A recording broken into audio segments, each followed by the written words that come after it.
What if I told you my girlfriend broke up with me because I was too soft, only for her brother to end up in my bed 1 week later? Abuja will not kill me. So I was dating this fine babe, Daniela. Tall, caramel skin, the kind of girl that when she enters Jobby ShopRite, even the mannequin will turn to look at her. Me, I'm a simple guy. I don't shout. I believe in peace, respect, and minding my business. So we started dating. At first, everything was sweet. Sion nights and was ice cream at Silverbird, church together on Sundays. She even used to post me on her WhatsApp status with captions like, "My man, my peace sparkles da." I thought I had one jackpot. But one thing about Abuja, no day allow good thing last. It started with small insults. Every time I did something nice, Daniela would frown. If I pulled her chair at a restaurant, she would hiss and say, "Tony, stop embarrassing me. You're too soft." Sokt kiskiviko. Is it crime to have home training? One day, I surprised her with flowers. Normal thing, nah, bouquet, ribbon, everything. My babe looked me in the eye and said, "Tony, do I look like a secondary school girl? I need a man, not a boy with flowers." I just stood there, holding my bouquet like moo. The final boss bows happened at Banex. We were in one cafe. I was enjoying meat pie when Daniela put her milkshake down and said plain and clear, "Tony, I can't do this anymore. You're too soft. I need a man that can control me." Control her? Am I her generator switch? Before I could even beg, she carried her bag, adjusted her wig, and left me sitting there with crumbs of meat pie on my lap. I won't lie, that drive back to Lugby was the longest of my life. Abuja traffic suddenly turned to Lagos' third mainland bridge. I was sweating, thinking, so kindness is now weakness? 1 week after Daniela broke my heart, I got a WhatsApp message that shook me. Guess who? Charles, Daniela's older brother. Now, let me explain. Charles is that kind of guy you notice immediately.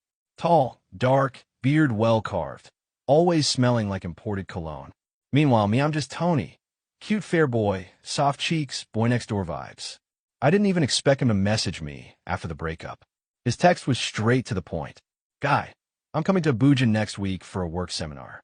Daniela is in Guagualada, and I don't want to stress her. Can I stay with you for a few days?" I read the message like 3 times. My mind was saying, this boy wants to use me to spy for his sister. But my mouth typed, "No wahala, bro. You're welcome." So, Charles landed in Abuja. When he arrived at my flat, he hugged me, looked me dead in the eye, and said, "Tony, I know you and my sister are no longer together. I just want to thank you for letting me stay." That admission nearly scattered my brain.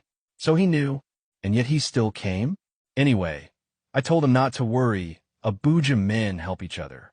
That first night, Charles was walking around my apartment in only boxers. I won't lie. I had to remind myself to look away small.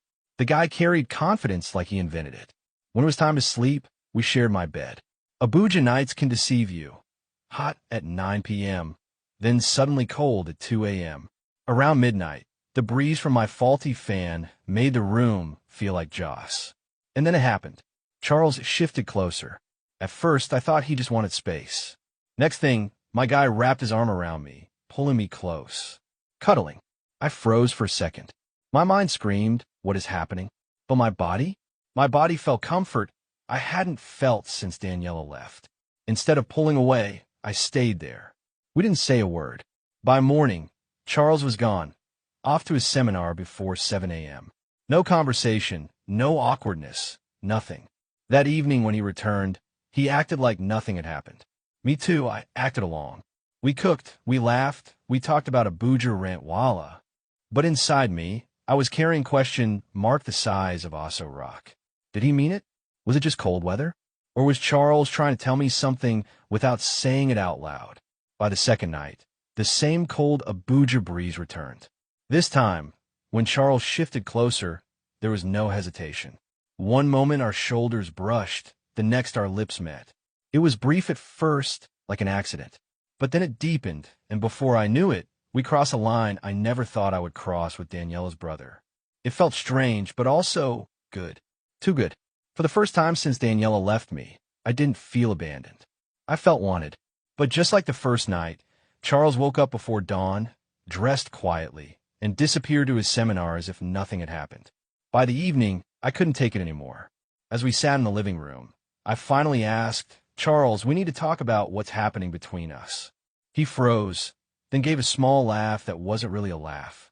Tony, I know something happened, but I'm not open to having that conversation. My chest tightened. So what does this mean for us? I asked. Charles leaned back, expression unreadable. It means you should act like it never happened. You're just one of my fantasies. Don't get emotional. Don't try and be.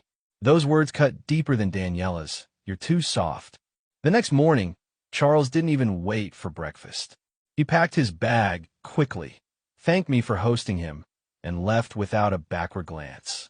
Just when I thought the storm was over, 1 week later, my phone buzzed. It was a message from Charles. My heart skipped. After everything, what could he possibly want? I opened it, and the words nearly knocked the breath out of me. Tony, you need to go and check your HIV status. I'm positive. I read it once, twice, thrice. My whole body went cold. My palms started sweating. Was this some kind of sick joke? Immediately, my mind started racing.